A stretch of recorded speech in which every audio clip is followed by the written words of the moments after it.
I just got out of church and I just wanted to go over my notes from this morning because they were so good. And the message was amazing. I felt like the pastor was talking directly to me, and like, which was so good. He talked about how like when we're praying in expectancy for something to happen in our lives,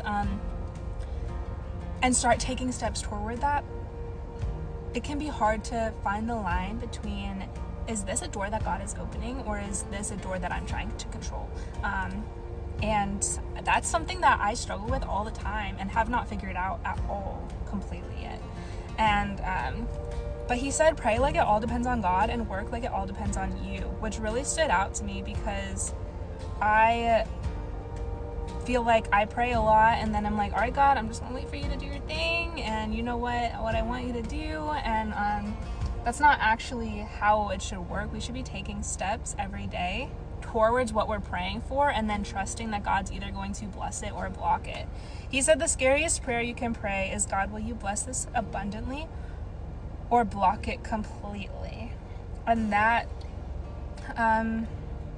really stood out to me too, and that's something that I haven't been doing, and I want to start applying to my prayer life on a regular basis, because I don't want to keep wasting time trying to like do what I want to do. I want to fully know that the steps I'm taking are the things that God has for me and the places that he's taking me to go.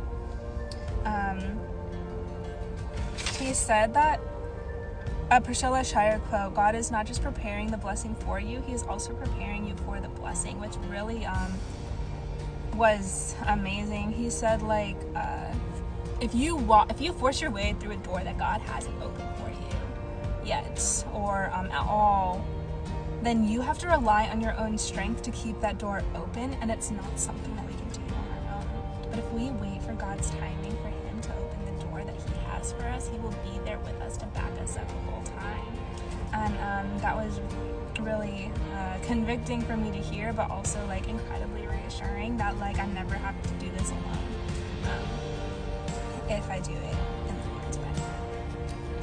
And he said that God is always doing 10,000 things in our life all the time, and we may only be aware of 3 of them.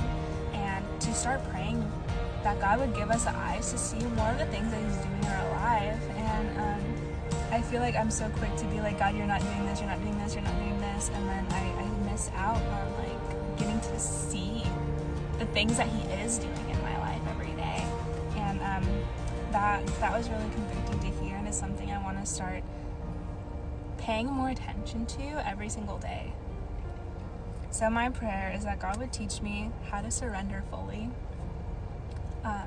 to his timing and his will for my life and everything that he's doing for me, and not what I want or the timing that I think things should happen in.